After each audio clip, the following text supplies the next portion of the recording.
স্থানীয় সংবাদ পড়ছি সংযুক্তা সিংহ। বিশেষ খবর। বিধানসভার বাজেট অধিবেশন শুরু হচ্ছে আগামীকাল। ৮ তারিখ পেশ হবে 2024-25 রাজ্য বাজেট। 100 দিনের কাজের বকেয়া মজুরি রাজ্য সরকারই মিটিয়ে দেবে বলে মুখ্যমন্ত্রীর ঘোষণায় রাজনৈতিক চাপানোতর তুঙ্গে। লোকসভা ভোটকে সামনে রেখে নির্বাচনী কমিটি গঠন করেছে রাজ্য বিজেপি। মালদার ইংরেজ বাজারে নাবালিকার গলাকাটা দেহ উদ্ধারের ঘটনায় পুলিশ সময় মতো সক্রিয় হয়নি বলে জাতীয় শিশু অধিকার সুরক্ষা কমিশনের অভিযোগ। রাজ্য কমিশন এই অভিযোগ অস্বীকার করেছে। বিশ্ব ক্যান্সার দিবস উপলক্ষে এ রাজ্যেও আজ নানা কর্মসূচি পালন করা হয়। ইডেনে রঞ্জি ট্রফি ক্রিকেটে মুম্বাই বাংলাকে 1 ইনিংস 4 রানে হারিয়ে দিয়েছে। আসছি বিস্তারিত খবরে। রাজ্য বিধানসভার বাজেট অধিবেশন শুরু হচ্ছে আগামীকাল। বৃহস্পতিবার 8ই জানুয়ারি 2024-25 অর্থবর্ষের বাজেট পেশ করবেন অর্থমন্ত্রী চন্দ্রিমা ভট্টাচার্য। এবারের অধিবেশনে বেশ কয়েকটি বিল আনা হবে। হাওড়া পুরসভা নির্বাচন নিয়েও আলোচনা হওয়ার কথা।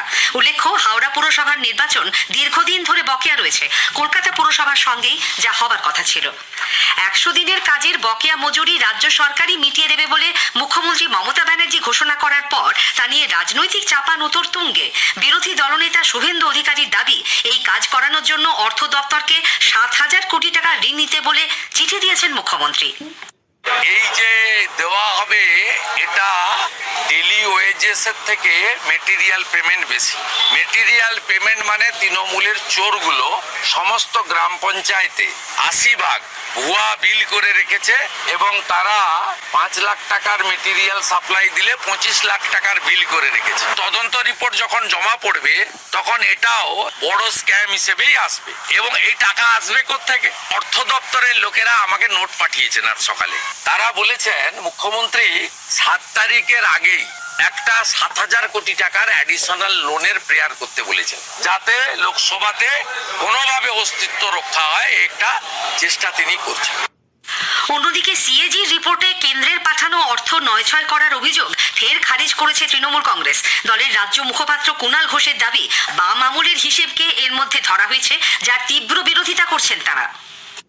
দুর্ভাগ্যজনকভাবে ক্যাগ এমন ধরনের কিছু কথা বলছে, 2002-03টাকে ইনক্লুড করে নিচ্ছে, যাতে বিরোধীরা সেটাকে অপব্যবহার করার, কুৎসা করার একটা সুযোগ পাচ্ছে। এমন ভাবে সেটাকে রিপ্রেজেন্ট করা হচ্ছে, এমন ভাবে সেটাকে উপস্থাপন করা হচ্ছে।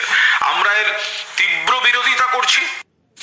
রাজ্যকে বঞ্চনার অভিযোগে কেন্দ্রের বিরুদ্ধে মুখ্যমন্ত্রীর 48 ঘন্টার ধর্ণা অবস্থান শেষ হবার পর কলকাতার রেড রোডের ধারে ওই ধর্ণা মঞ্চে আজ যুব তৃণমূল কংগ্রেসের অবস্থান শুরু হয়েছে। নেতৃত্বে রয়েছেন রাজ্য যুব তৃণমূল সভানেত্রী সায়নী ঘোষ। অন্যদিকে প্রধানমন্ত্রীর উদ্দেশ্যে মুখ্যমন্ত্রীর অশালীন মন্তব্যের অভিযোগে বিজেপি যুব মোর্চা আজ কলকাতায় প্রতিবাদ মিছিল বের করে। নেতৃত্বে ছিলেন যুব মোর্চার রাজ্য সভাপতি ডাক্তার ইন্দ্রনীল খাঁ। তিনি বলেন, প্রধানমন্ত্রী সম্পর্কে মুখ্যমন্ত্রী যে কুৎসিত ভাষা ব্যবহার করেছেন, কোনো ভারতীয় নাগরিক তা মেনে নেবে না। বাংলা ভাষা ও বাংলার সংস্কৃতিকে অপমান করেছেন তিনি। লোকসভা ভোটকে সামনে রেখে রাজ্য বিজেপি নির্বাচনী কমিটি গঠন করেছে। দলের তরফে কমিটির তালিকা আজ প্রকাশ করা হয়। তালিকায় দলের রাজ্য সভাপতি সুকান্ত মজুমদার, বিরোধী দলনেতা শুভেন্দু অধিকারী, সাংসদ দিলীপ ঘোষ ছাড়াও সুভাষ সরকার, নিশীথ প্রামাণিক, শান্তনু ঠাকুর ও জন বার্লা, এই 4 মন্ত্রী এবং কয়েকজন বিধায়ক ও সাংসদ রয়েছেন। এছাড়াও কমিটিতে স্পেশাল ইনভাইটি হিসেবে রয়েছেন রাজ্যের পর্যবেক্ষক সুনীল বানসাল, মঙ্গল পাণ্ডে, অমিত মালব্য এবং আশা লাকড়া। কোচবিহারে দিনহাটায় গুলি চালনার মামলায় কেন্দ্রীয় স্বরাষ্ট্র প্রতিমন্ত্রী নিশীথ প্রামাণিকের জামিনের আবেদন মঞ্জুর করল কলকাতা হাইকোর্টের জলপাইগুড়ি সার্কিট বেঞ্চ।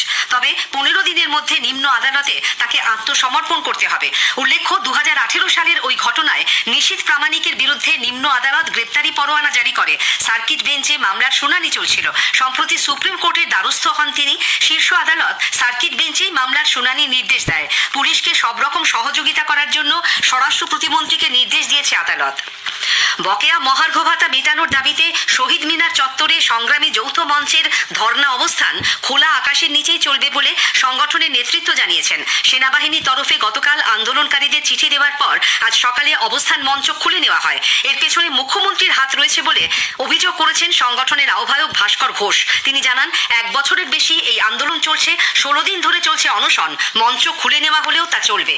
এদিকে শহীদ মিনার থেকে সংগ্রামী যৌথ মঞ্চের ধর্ণা মঞ্চ খুলে নেওয়া নিয়ে মঞ্চের শরিক শিক্ষানুরাগী ঐক্য মঞ্চের সাধারণ সম্পাদক কিঙ্কর অধিকারী বলেছেন, কেন্দ্রের সেনাবাহিনী এবং রাজ্য সরকারের পুলিশ যোগ সাজস করে শহীদ মিনার মঞ্চ তুলে দিয়েছে। পশ্চিম বর্ধমানের রানীগঞ্জে সিটুর মঞ্চে আসানসোল দক্ষিণের বিজেপি বিধায়ক অগ্নিমিত্রা পালের উপস্থিতি নিয়ে রাজনৈতিক মহলে চর্চা শুরু হয়েছে। বন্ধ হয়ে যাওয়া বল্লভপুর পেপার মিল খোলা এবং শ্রমিকদের বকেয়া মেটানোর দাবিতে সিআইটিইউ সমর্থিত যৌথ শ্রমিক আন্দোলনের মঞ্চে আজ উপস্থিত হন বিজেপি নেত্রী অগ্নিমিত্রা পাল। তিনি বলেন, এলাকার বিধায়ক হিসেবে ক্ষুধার্ত শ্রমিকের পাশে থাকা তার কর্তব্য, রাজনীতির রং এখানে বিবেচ্য নয়। আজকে পেটের দায়ে আমরা সবাই এক হয়েছে, এখানে কোনো দল নেই, কোনো কিছু নেই, এখানে শুধু মানুষ রয়েছে আর শ্রমিক রয়েছে। কেউ এখন অব্দি আসেনি, কেন দাঁড়ায়নি? তার মানে কি মালিকের সাথে আঘাত আছে? এটা হতে দেব না। একই বক্তব্য শোনা যায় সিআইটিইউর মজদুর ইউনিয়নের সাধারণ সম্পাদক হেমন্ত প্রভাকরের মুখেও। স্থানীয় সংবাদ শুনছেন আকাশবাণী কলকাতা কেন্দ্র থেকে। এখন বিজ্ঞাপন বিরতি। ধানের মূল জমিতে যে কোনো ধরনের আগাছাকে নির্মূল করতে এবং মজুরের খরচা সাশ্রয় করতে একর প্রতি 90 গ্রাম হারে ব্যবহার করুন বায়ারের কাউন্সিল অ্যাক্টিভ। ধানের মূল জমিতে মাজরা পোকার প্রাদুর্ভাব কমিয়ে কপকাঠি বা সাদা শীষের আক্রমণ কমাতে রোপণের 15 থেকে 20 দিনের মধ্যে প্রতি একরে 100 ml ব্যবহার করুন বায়ারের ভাইগো। ফিরে আসছি স্থানীয় সংবাদে। মালদার ইংরেজবাজার শহরে এক নাবালিকার গলাকাটা দেহ উদ্ধারের ঘটনাকে কেন্দ্র করে রাজনৈতিক উত্তাপ বাড়ছে। আজ নিহত বালিকার বাড়িতে যান বিজেপির রাজ্য সভাপতি সুকান্ত মজুমদার এবং জাতীয় ও রাজ্য শিশু অধিকার সুরক্ষা কমিশনের সদস্যরা। জাতীয় কমিশনের অতিরিক্ত সচিব দিব্যা গুপ্তা পরে সাংবাদিকদের কাছে অভিযোগ করেন, পুলিশ যথাসময়ে সক্রিয় হয়নি। ওই স্কুল ছাত্রীর হত্যাকাণ্ডে আরও 2 বা 3 জন জড়িত, তাদের রক্ষা করা হচ্ছে কেন সেই প্রশ্নও তোলেন তিনি। किस्सा 29 तारीख का है, लेकिन 29, 30, 31 हो जाती है, तब जाके कहीं बात आगे बढ़ती है। क्या वहाँ पे पॉलिटिकल रैली होने के कारण क्या इस केस में तहकीकात करने में देरी हुई? 3 दिन के बाद अक्यूज पकड़ा जाता है, जो कि स्वयं परिवार ने ही पकड़ा, और इतना जघन्य अपराध होने के बाद पीएम रिपोर्ट को भी सार्वजनिक करा जाए। 2 से ज्यादा लोग इन्वॉल्व हैं जिस तरह की ये घटना हुई है। वो 2 या 3 लोग और कौन हैं जो इन्वॉल्व थे इस घटना के पीछे, उनके बारे में पुलिस जानकारी क्यों नहीं दे रही है?